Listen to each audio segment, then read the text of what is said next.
বাসায় আসার পর থেকে অসুস্থ শরীর নিয়ে কিভাবে কয়েকটা দিন পার করলাম, সেই সঙ্গে যখনই বাসায় এসেছি এরপর থেকে বড় দুইটা মেয়ের প্রচণ্ড জ্বর। তো এইসব কিছু নিয়েই থাকছে আমার আজকের এই ব্লগটি। আশা রাখছি আপনাদের কাছে ভালো লাগবে। হ্যালো এভরিওয়ান, আসসালামু আলাইকুম। কেমন আছেন আপনারা সবাই? আশা রাখছি যে যেখান থেকে বসে আমার আজকের এই ব্লগটি দেখছেন সবাই আল্লাহর রহমতে ভালো আছেন, সুস্থ আছেন। আলহামদুলিল্লাহ, আমরা আল্লাহর রহমতে ভালো আছি। তো এই তো বাসায় চলে এসেছি বেবিকে নিয়ে। আর বাসায় এসে দেখলাম যে আমার পাখি দুইটা সুন্দর করে ওরা যেভাবে পেরেছে আর কি আমার বেডরুমটাকে সুন্দর করে সাজিয়ে রেখেছে।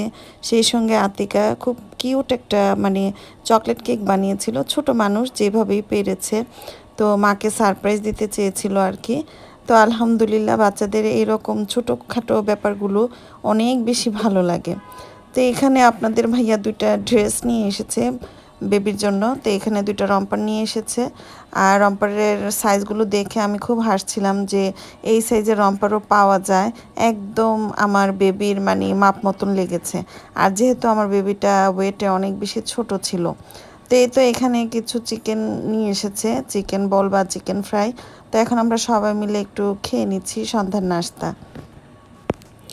আর বাসায় আসার পর থেকে আমার বড় দুইটা বেবির এত জ্বর, বড় মেয়েটার 102 ডিগ্রি আর ছোট মেয়েটার প্রায় 104-এর উপরে, 104-এর মতো উঠে গিয়েছে আর কি। আর এইদিকে আমি অসুস্থ, সঙ্গে ছোট বেবি। তো কি রেখে যে কি করব, আর বাসায় আসলে কেউই নেই। আর ওইদিকে আপনাদের ভাইয়ার অফিস আছে, তা আমাদেরকে কে দেখবে বা কে সামলাবে এইসব ভেবেই একদম অনেক বেশি টেনশন করছিলাম। তো এই তো বাচ্চাদেরকে নিয়েই আর কি, যাই হোক এভাবেই দিন পার করছি কোনো রকম। আর এত জ্বর দেখে আপনাদের ভাইয়া অনেক বেশি ভয় পাচ্ছিল, যেহেতু ডেঙ্গুর সিজন, যে ডেঙ্গু হয় কি না। আর আশেপাশে আসলে বলতে গেলে আমার এই বাসাটাতে তেমন একটা আলো বাতাস আসে না, মশাও আছে।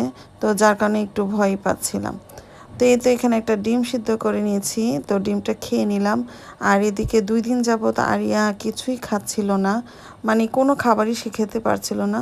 তো অসুস্থ শরীর নিয়েই আমি উঠে পড়েছি যে দেখি বাচ্চাকে কিছু একটা রেডি করে দিই আর কি। তো দেখা যায় যে মাঝে মাঝে আমি যদি কিছু তৈরি করে দিই, বাচ্চারা অনেক বেশি পছন্দ করে। আর এদিকে আপনাদের ভাইয়াই রান্নাবান্না সব কিছুই আর কি, কিচেনের দিকটা সেই সামলাচ্ছিল। আমাকে বললো যে তোমাকে চুলার কাছে যেতে হবে না।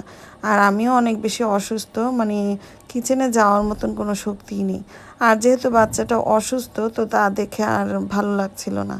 তো এখানে ব্রেড ছিল, ভাবলাম যে ব্রেড দিয়ে একটু পিৎজার মতন বানিয়ে দিই, যদি মেয়েটা খায় তো আমার কাছে একটু ভালো লাগবে। আর অন্য কিছু যে তৈরি করব, আমার শরীরে আসলে এভাবে শক্তিও নেই, অসুস্থ, ওইদিকে ছোট বেবিটাকেও সামলাতে হয়। তো সব মিলিয়ে আর কি হিজিবিজির মধ্যে একটু পড়ে গিয়েছি। তো এখানে আরিয়া চলে এসেছে, বললো যে মামুনি আমি তাহলে তোমাকে একটু হেল্প করি। তো বললাম ঠিক আছে, তুমি করো। তো এখানে এই তো ব্রেডের উপরে আমি একটু সস আর কি লাগিয়ে নিলাম, সেই সঙ্গে ঘরে যা ছিল এখানে একটু গাজর কুচি দিয়ে দিচ্ছি, সেই সঙ্গে একটু পেঁয়াজ কুচি আর একটু সসেস দিয়ে দিব, যাতে বাচ্চা খায় আর কি, বাচ্চাকে আকর্ষণ করার জন্য। আর আমি প্রায় চেষ্টা করি বাচ্চাদের মন মতন বা ওদের খুশি পছন্দ অনুযায়ী খাবার টিফিন বানানোর জন্য, যাতে ওরা সেটা আগ্রহ করে খায়। আর যদি সবসময় আমি আমার পছন্দটা চাপিয়ে দিই, তাহলে কিন্তু বাচ্চারা খাবারটা খাবে না, ওভাবেই নিয়ে আসবে। তো এই তো এক এক করে আমি ব্রেডের উপরে সব কিছু দিয়ে দিচ্ছি। আর যেহেতু আসলে জ্বরের মুখে কিন্তু কিছুই খেতে ভালো লাগে না। তো ও বলছিল যে একটু স্যুপ তৈরি করে দেওয়ার জন্য। তো প্যাকেটের যে থাই স্যুপটা সেটাই রেডি করে দিব। তো খালি স্যুপ খেলে তো আর হবে না, ভাবলাম যে তাহলে এভাবে একটু পিৎজার মতন বানিয়ে দিই, যদি ও একটু আগ্রহ করে খায়, তারপর একটু ওষুধ দিয়ে দিব আর কি। হসপিটাল থেকে বাসায় এসেছি, আলহামদুলিল্লাহ, আল্লাহর কাছে লাখো কোটি শুকরিয়া। একা একাই যে এত বড় একটা বিপদ পাড়ি দিয়েছি। তো সব সময় এর আগে ভাবতাম যে কে থাকবে, কে আসবে, বা কেউ তো নেই। তো যাই হোক, আল্লাহ তাআলা বুঝিয়ে দিয়েছেন যে দুনিয়াটা যে কত বড় স্বার্থপর। তো সবাই সবার স্বার্থটা বুঝে। তো আল্লাহ তাআলা যাই হোক বুঝিয়ে দিয়েছেন যে দুনিয়াটা অনেক বড় স্বার্থপর। আর আল্লাহ ছাড়া আর কি বান্দার পাশে কেউই থাকে না। এটাই হচ্ছে সবচেয়ে বড় কথা, কিন্তু আমরা আল্লাহকেই ভুলে যাই। তো আল্লাহ তাআলা ছিল বিধায় আমি আর কি যাই হোক সব কিছু সুন্দরভাবে কমপ্লিট করে বাসা পর্যন্ত আসতে পেরেছি। তো এগুলো যখন ভাবি আসলে নিজের কাছে অনেক বেশি অবাক লাগে। তো এই তো এখানে রাতে ডিনারটা রেডি করে ফেলেছি। তো এখানে স্যুপটাও ঢেলে নিচ্ছি একটা বোলে। তো এই তো গরম গরম স্যুপটা খাইয়ে দিব। আর আমারও ইদানিং রাতে ভাত খেতে একদমই ভালো লাগে না। তো ভাবলাম যে গরম গরম স্যুপ খাবো। তো এই তো আমরা এখন সবাই মিলে খেয়ে নিব। আর চেষ্টা করেছি একটু একটু করে কয়েকদিনের একটু একটু করে কয়েকদিনের কিছু অংশ আপনাদের সঙ্গে শেয়ার করার জন্য যা যা করেছি।